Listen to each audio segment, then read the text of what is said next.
Assalamualaikum warahmatullahi wabarakatuh. Hai sobat horor, kali ini aku bakal ngelanjutin cerita dari Friendly Frost yang berjudul Tumbal Tabrak Lari. Gak usah basa-basi lagi, langsung aja kita mulai.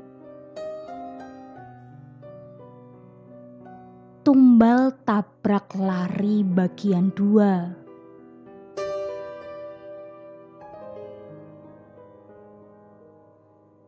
30 tahun lalu, Yatno baru saja menikahi Rina. Pilihannya untuk menikah sangat muda ini ditentang habis-habisan oleh orang tuanya. Mereka pun bertengkar. Yatno memilih membawa istrinya ke kota agar jauh dari orang tuanya. Sampai di kota, Yatno beruntung bisa bekerja di proyek perumahan. Sayangnya, bekerja jadi karyawan proyek tidak memberikan banyak pemasukan. Rina harus cari tambahan dengan bekerja membantu toko orang di pasar. Itu saja tidak cukup. Apalagi mereka harus siap-siap dengan kelahiran anak pertama mereka. Yatno pun harus menyisihkan banyak dari pemasukannya demi bertahan hidup. Dia sendiri memang bertekad untuk tidak terus bekerja dengan orang lain. Dia ingin memulai usahanya sendiri. Dia sudah menghitungnya. Beberapa tahun dari sekarang dia percaya kalau dia bisa punya usaha sendiri. Mas, tadi di pasar ada yang cari orang yang punya pickup. Dia butuh satu lagi. Rina berbicara ke suaminya. Untuk apa, Dik? Yatno mendengarkannya seperti sebuah kesempatan. Untuk ambil sayuran dari luar kota. Untuk dibawa ke pasar, Mas. Harus tiba di pasar sebelum jam 3 pagi. Terang Rina. Uangnya lumayan? Tanya Yatno. Lumayan, Mas, tapi harus diantar setiap hari. Istirahat paling sekali seminggu. Kesempatan itu jadi pikiran terus oleh Yatno. Dia mau saja, tetapi harus cari pickup terlebih dahulu. Dia juga tidak tahu apakah duitnya mencukupi. Saat Yatno bekerja, dia meminjam koran milik mandornya. Dilihat-lihatnya bagian iklan jual beli mobil. Setiap dia menemukan iklan orang menjual mobil pickup bekas, dia menelponnya. Namun harganya belum ada yang cocok. Uang yang ditabungnya tidak cukup. Sampai beberapa hari kemudian, dia akhirnya menemukan satu orang yang menjual Colt hitam keluaran beberapa tahun lalu. Dia lihat harganya murah, padahal bukan keluaran lama. Dia pun janjian untuk ketemu dengan yang jual hari itu juga. Yatno bertemu dengan penjual mobil Colt hitam itu. Setelah test drive, Yatno cukup puas dengan mesin dan keadaan mobil itu. Mas, aku mau, tapi uangku kurang sedikit. Yatno memberitahu penjualnya uang yang dia punya. Hanya 80% dari harga yang ditawarkan. Ya sudah, tapi tunai ya, ucap orang itu. Sebenarnya dia ada uangnya. Dia hanya mencoba menawar. Jika dia membeli seharga yang ditawarkan, dia takut akan kehabisan uang untuk bulan ini. Transaksi pun dilakukan. Dia sudah punya mobil bekas baru. Awalnya menjalani pekerjaan sampingan mengantar sayur tampak bisa Yatno lalui. Namun Hari demi hari ternyata pekerjaan ini makin menguras energi. Sedangkan setelah diantar ke pasar, dia cuma punya beberapa jam untuk istirahat lalu pergi bekerja. Sebulan, 2 bulan dia jalani. Yatno mulai merasa lelah. Pekerjaan sampingan ini mengganggu pekerjaan utamanya. Dia beberapa kali ditegur karena saat curi-curi waktu untuk tidur. Tidurnya kepanjangan. Namun karena uangnya sepadan, Yatno juga pikir 2 kali untuk meninggalkan pekerjaan sampingannya. Di hari ketika sedang penat-penatnya dengan proyek, Yatno ingat bahwa sehabis dia bekerja, dia harus membawa Coltnya mengambil sayuran.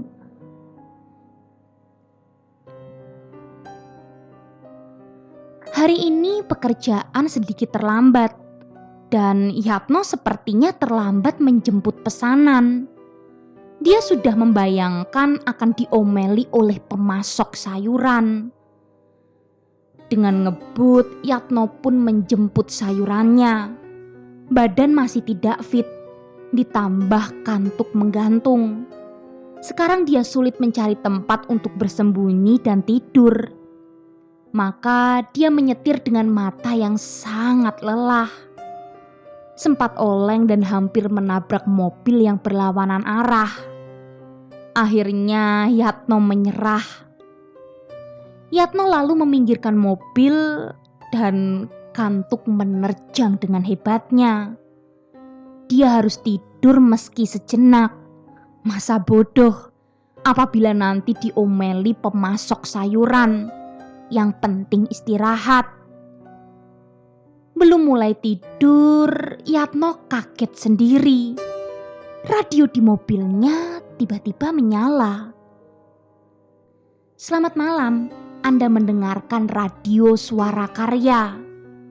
Panik, Yatno yang tadinya ngantuk tiba-tiba matanya terjaga. Kiri dan kanan dilihatnya, memastikan tidak ada siapa-siapa. Mobilnya dinyalakan lalu ia melaju lagi. Yatno mematikan radio. Panik. Kegelapan di jalanan tambah menyedot keberaniannya. Membiarkan ketakutannya terus merongrong. Colt hitam itu melaju cepat di jalanan. Hanya ditemani temaram cahaya bulan yang kelihatan setengah penuh dan terang lampu mobil. Dan kembali Yatno dibikin kaget. Beberapa meter di depannya terlihat ada sosok yang semakin dekat. Dilihatnya ada seorang kakek-kakek. Lelaki tua berjalan amat pelan, telanjang dada, kurus krempeng, terlihat tulang rusuknya, menonjol dibalut ketat oleh kulit keriputnya. Dia berhenti di tengah. Yatno mencoba menurunkan kecepatan tetapi tidak bisa. Mobil makin kencang. Klakson pun dibunyikan sebanyak mungkin. Saat Colt hitam semakin dekat, Yatno mencoba untuk membanting setir. Tetapi terlambat. Dia merasa kalau mobilnya menabrak kakek itu. Mobil pun sedikit melintir. Yatno dengan cepat menginjak rem keras-keras.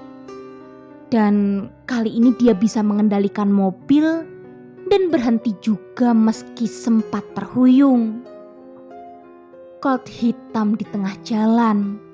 Mesin menyala dan lampu mobil terang benderang. Yatno masih dalam keterkejutannya. Diam dan tarik nafas dengan kencang. Dengan gemetar dia membuka pintu mobil dan berjalan keluar. Dia mencari di mana kakek yang telah ditabraknya tadi. Dia melihat ada tubuh terkapar di belakang mobilnya. Yatno mendekati tubuh itu. Sempat berhenti sebentar. melihat kakinya beralaskan sendal menginjak genangan basah di jalanan itu. Darah. Ya, darah tergenang dari tempatnya berdiri sampai ke tubuh kaku itu. Yatno menangis dalam ketakutan. Yatno semakin dekat dengan tubuh itu. Badannya gemetaran. Lalu dilihatnya tubuh yang tampaknya sudah menjadi mayat. Itu bukan tubuh seorang kakek tua. Mulut Yatno menganga kaget. Itu tubuh perempuan dewasa. Bukan kakek-kakek yang tadi membuatnya kaget. Mayat itu sudah tidak karuan bentuknya. Leher terlihat patah dan seperti mau putus. Tulang kakinya remuk di beberapa titik. Belum luka yang menganga akibat tergores jalanan. Mayat itu merah pekat berlumuran darah. Yatno sudah tidak bisa menilai apa warna asli pakaian perempuan itu. Yatno mendengar ada yang datang dari arah depannya. Seperti ada yang jalan kaki pelan menghampiri mayat itu dan juga dirinya. Yatno yang sempat terpaku melihat mayat itu lalu mengangkat kepalanya dan melihat ke depannya. Ada kakek-kakek kurus tanpa busana menghampirinya. Melihat kengerian itu, Yatno mundur lalu berlari kembali ke mobil tuanya. Ia masuk ke mobil dan dia melihat ke belakang. Dan kakek itu masih ada dan berjalan pelan ke mobilnya.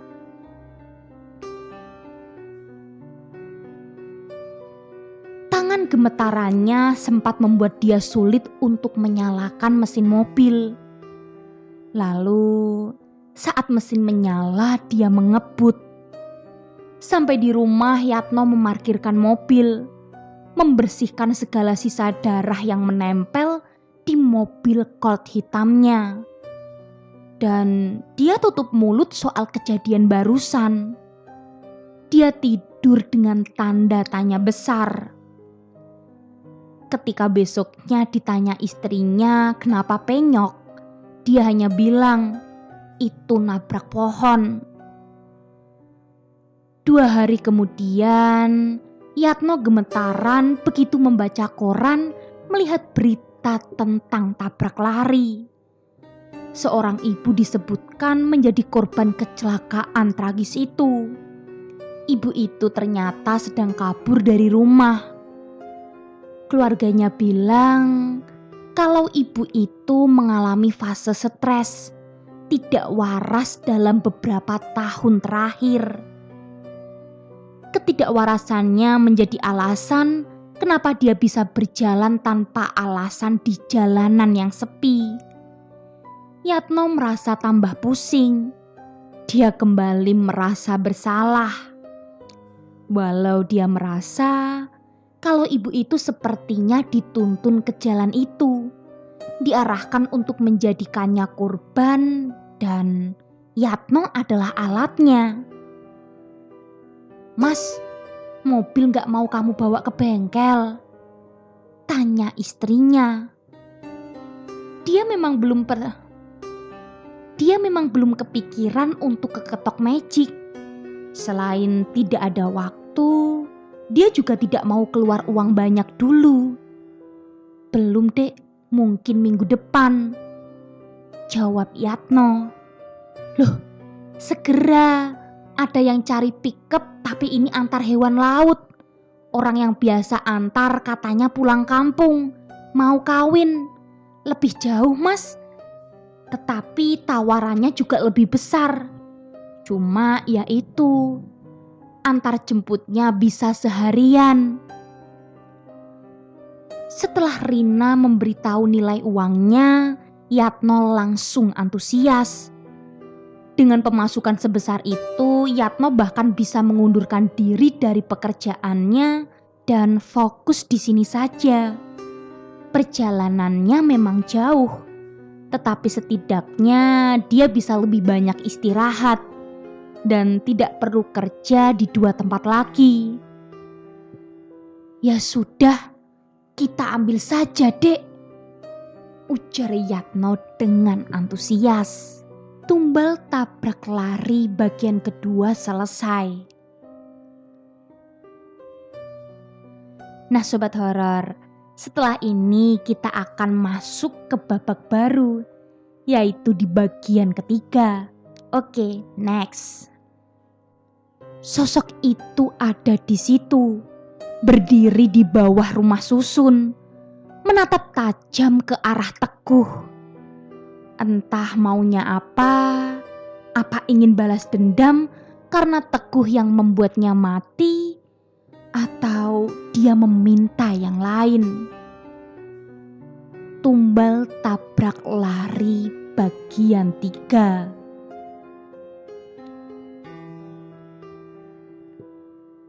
Nah Sobat Horor, aku kasih sedikit penjelasan ya.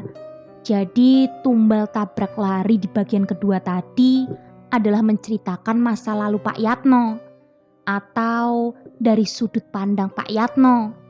Nah, setelah ini kita kembali ke sudut pandang Yatno dan juga Teguh. Oke, next. Jadi, Pak Yatno setelah menabrak ibu itu gimana? Tanya Teguh. Setelah itu lancar rezeki saya. Dari antar ikan sampai akhirnya modal terkumpul dan bikin toko bangunan ini.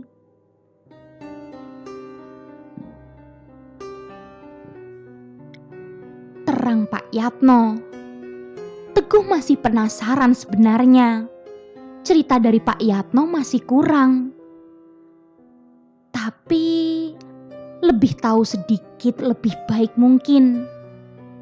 "Pak, jadi sekarang saya harus nabrak siapa? Tahu dari mana nanti siapa orangnya?" Tanya Teguh. "Gak usah tanya yang aneh-aneh. Cara kerjanya gak rumit. Saat saya minta bawa Coltnya, kamu ke jalan sepi di pinggir kota. Nanti mobilnya yang akan arahin sendiri. Kamu kerja seperti biasa. Tunggu saja. Nanti saya beritahu kamu dalam 2-3 minggu ke depan." Terang Pak Yatno panjang lebar. Uang yang diberikan oleh Pak Yatno tampaknya cukup untuk membungkam sementara si penagih utang. Setelah jam kerja usai, dia langsung pulang. Dia memberikan uangnya ke istrinya. Teguh pun menunggu arahan dari Pak Yatno dan melalui hari demi hari seperti tidak terjadi apa-apa. Dia was-was sebenarnya. Teguh takut kejadian beberapa lalu bakal tercium aparat. Meski begitu, Pak Yatno sudah melakukan ini selama bertahun-tahun. Dan sampai saat ini aman-aman aja. Kejadian berlalu sampai hampir 1,5 bulan setelah tabrak lari yang Pak Yatno dan Teguh lakukan. Hari ini Teguh kembali harus lembur. Selama bekerja di sini, dia memang bekerja ekstra keras. Pesanan demi pesanan mengalir terus dan dia ingin proses bisnisnya mengalir lancar. Saat Teguh menghitung-hitung di ruangan kerja di toko ini, dia mendengar ada suara di dalam toko. Teguh mengecek HP-nya. Sudah jam 11 malam. Dia lalu keluar dari ruangan dan mengecek sebenarnya ada apa di dalam toko. Di situ dia melihat ada bayangan berdiri di pojok toko. Teguh pelan-pelan menghampiri bayangan itu. Mukanya lalu pucat pasi. Dia melihat bayangan itu memiliki wajah. Wajah perempuan berlumur darah yang pekat sekali. Memenuhi wajahnya sampai tidak jelas bagaimana rupa perempuan itu sebenarnya.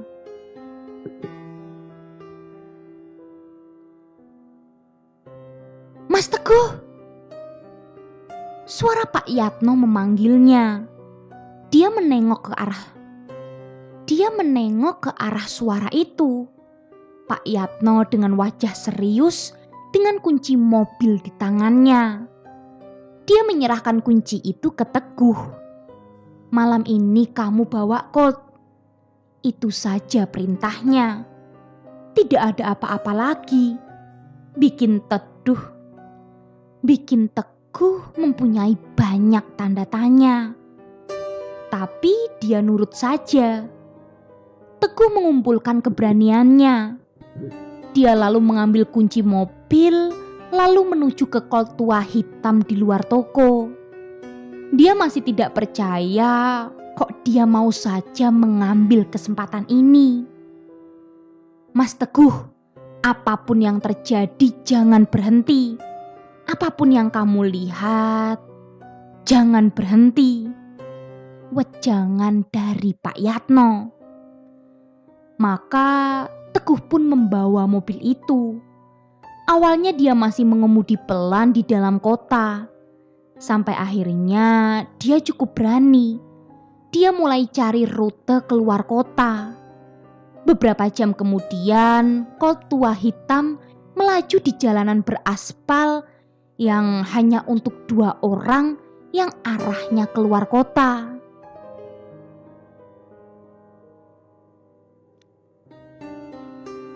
Yang hanya untuk 2 mobil yang arahnya keluar kota.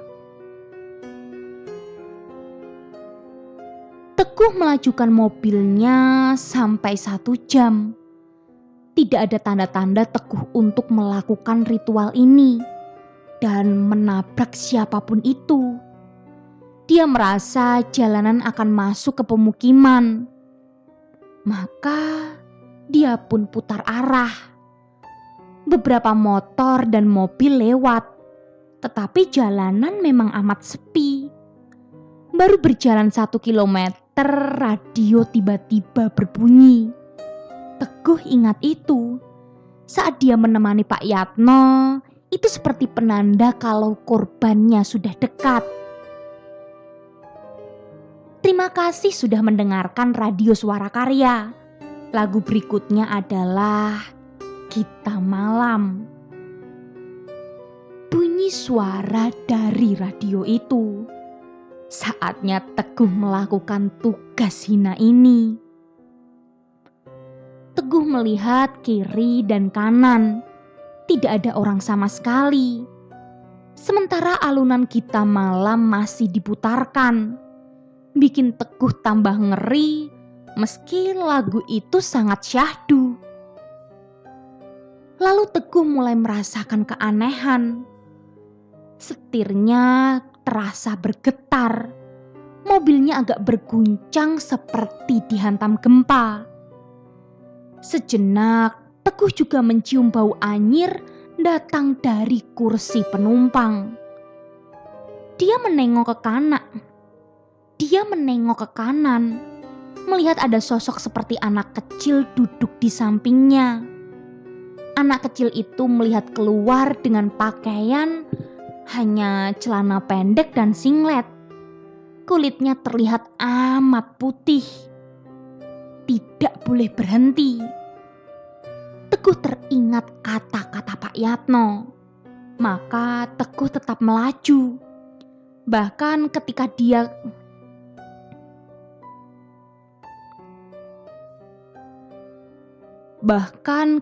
dia ketakutan dan sempat mengendurkan gas, entah kenapa kakinya seperti ada yang menginjak dan mobil malah melaju dengan amat kencang.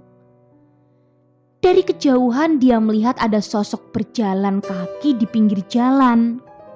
Teguh ragu, apakah akan menabrak sosok itu atau tidak. Dia sempat berpikir untuk membatalkan misi. Tetapi hal aneh terjadi lagi. Dia melihat anak kecil tiba-tiba saja ada di tengah jalan. Refleks Teguh memutar setir ke kiri. Pak, sudah saya tabrak. Teguh mengirim pesan ke Pak Yatno.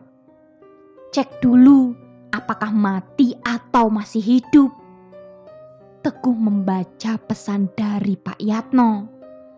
Teguh mau tidak mau harus menurut. Dia turun dari mobil dan mendekati sosok yang dia tabrak. Semakin dekat, semakin Teguh gemetaran. Bau darah makin tercium, makin bikin ngeri lagi. Dia melihat tidak hanya darah, tetapi seperti serpihan daging berserakan di jalanan. Serpihan daging itu berada di genangan air. Serpihan daging itu berada di genangan darah. Teguh pun tidak mau melihat jalanan lagi. Sosok yang ditabraknya ada di jalan. Sepertinya korbannya perempuan. Bentuknya sudah tidak beraturan. Kepalanya terlihat pecah. Teguh ingin muntah tetapi ditahan karena tidak mau meninggalkan bekas di sana. Sudah pasti orang itu mati.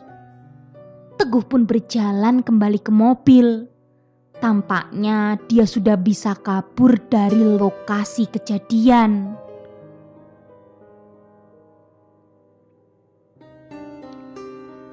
Namun, baru beberapa langkah, dia mendengar sesuatu di semak-semak di pinggir jalan. Ada yang bergerak dari situ. Teguh melihat ke arah suara.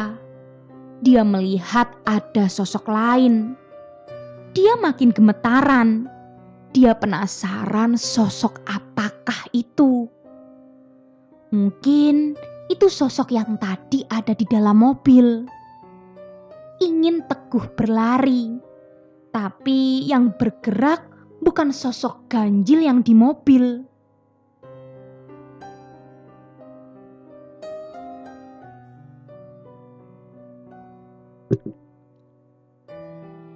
Ingin Teguh berlari, tapi ternyata yang bergerak bukan sosok ganjil yang di mobil. Ketakutan Teguh semakin menjadi-jadi setelah dia tahu apa yang bergerak. Teguh tidak menabrak satu orang. Satu lagi terpental ke pinggir, keluar dari jalan. Dan orang itu masih bergerak, masih hidup. Ketakutannya semakin menjadi-jadi. Dia panik luar biasa. "Pak, ini bagaimana? Orangnya masih hidup." Pak Yatno belum membalas. Teguh mengirim pesan ke bosnya. Dan Pak Yatno belum membalas. Teguh mendekati korban kedua. Dia mau memastikan apakah itu benar-benar bergerak atau karena hal lain. "Mah," Teguh kini tahu pasti. Dia menabrak ibu dan anaknya. Sementara si anak terkapar setengah sadar. Mungkin belum tahu kondisi ibunya sekarang. Anak perempuan itu bersimbah darah, tergeletak di dalam semak-semak. Dia memanggil-manggil ibunya dengan perih. "Kamu tidak bisa membiarkannya hidup." Pak Yatno menelpon Teguh. Pak Yatno meminta Teguh untuk membunuh si anak saat itu juga. "Pak, bagaimana? Harus aku apakan anak itu?" tanya Teguh. "Segera lakukan, kamu harus cepat-cepat pergi. Kalau kamu tinggal pun kamu akan kena akibatnya." Teguh menyudahi percakapan itu. Dia harus segera pergi. Bisa saja akan ada yang lewat sebentar lagi. Dia pun menengok ke arah bocah yang tergeletak itu. Saat itu dilihatnya si bocah dalam posisi tengkurap menatap Teguh. Sudah dekat dengan jalan. Dia tampaknya merayap dari tempatnya tergeletak menuju ke jalan. Mereka pun bertatapan. Anak itu tahu wajah Teguh. Teguh pun berlari ke anak itu. Dan anak itu merangkak menjauh dari Teguh. Teguh lalu mencengkram anak itu. Dia mengambil batu di sampingnya dan menghujam anak itu berkali-kali. Sampai akhirnya anak itu tidak bergerak lagi. Teguh berhenti. Dia berdiri dengan batu berlumuran darah di tangan, melihat ke arah anak perempuan yang sudah menjadi mayat. Teguh berlari ke mobil, lalu membawa mobil meninggalkan tempat kejadian. Batu berdarah itu dibawanya. Ia tidak mau meninggalkan barang bukti. Saat menyetir, anak kecil bersinglet itu muncul lagi. Jika tadi anak itu menatap ke jalan, kini anak kecil kulit pucat bersinglet bercelana pendek itu menatap Teguh. Teguh tidak nyaman, tetapi anak itu tetap menghantuinya. Sampai di kota, anak itu baru hilang. Colt lalu dibawa ke toko. Sampai di toko, Teguh langsung mencuci mobil itu yang masih ada darah dan serpihan daging dan juga rambut menempel di beberapa tempat di wajah mobil. Setelah dirasa bersih, Teguh langsung pulang. Sampai di rumah, dia mengunci diri di kamar mandi, menyesali semua yang terjadi tadi. Esoknya, Teguh membawa Colt hitam itu ke ketok magic Pak Santoso. Tentunya Teguh disambut dingin olehnya. Sudah dia duga, makanya dia tidak berbicara apa-apa. Mungkin Pak Santoso tahu semuanya. Dan itu yang membuat dia dingin ketika melihat Teguh datang dengan Colt hitamnya. Kunci diberikan dan Pak Santoso masuk ke dalam mobil, duduk di kursi pengemudi. Dia diam, matanya melihat ke kiri bawah. Teguh baru ingat, ada yang harus dia buang. Batu yang dipakainya membunuh anak kecil semalam masih di mobil. Dengan gugup, Teguh mengambil batu berlumuran darah itu. Tetapi tidak tahu harus diapakan. Agak aneh juga kalau dia membuangnya di sini. Akhirnya, dia hanya menggenggamnya dan menyembunyikan di balik badannya. Bilang Yatno, sampai kapan dia mau begini terus? Semua orang jadi kena. Ujar Pak Santoso dingin. Colt hitam dibawa ke bengkel dan diperbaiki oleh Pak Santoso. Kata-kata dari Pak Santoso membuatnya bertanya-tanya di dalam hati. Maksudnya apa? Teguh berdiri terpaku, memikirkan apakah ada yang harus dia ketahui dari kebiadaban ini semua. Apakah masih ada yang Pak Yatno sembunyikan dari Teguh? Tumbal tabrak lari bagian ketiga selesai. Gimana sobat horor? Penasaran kan? Kira-kira apa maksud dari perkataan Pak Santoso tadi? Kalau gitu tunggu kelanjutan ceritanya dan jangan lupa nyalakan lonceng notifikasinya. Bye!